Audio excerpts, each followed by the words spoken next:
Does that sound familiar yet? Now, the other thing that we have to understand is what we're talking about when we talk about informational autocracy.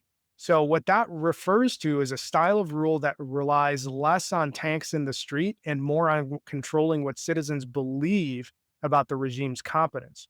Think about what we're seeing today all around the world. What we're seeing around the world is that 70% of all of the countries in the world are under some sort of authoritarian rule. That stands in stark contrast to the world in the 1980s. During the Cold War, you'll had roughly half of the world, or less than half of the world, that was under dictatorial control.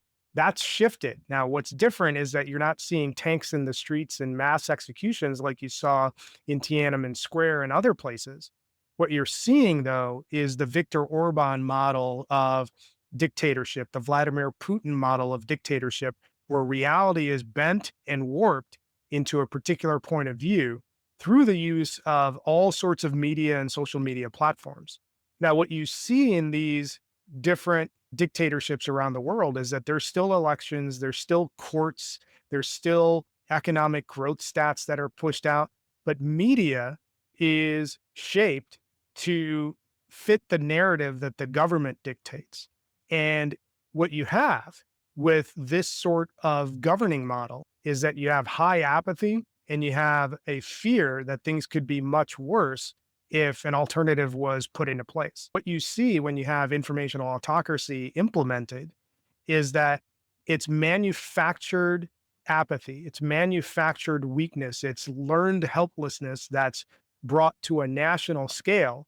And the way you achieve that is by flooding the zone and all of the media channels with narratives that are either misinformation, disinformation, or favorable to the regime. The other side of that coin is that all of these regimes nudge their willing media and social media platforms to adjust their algorithms and their models to bury dissent.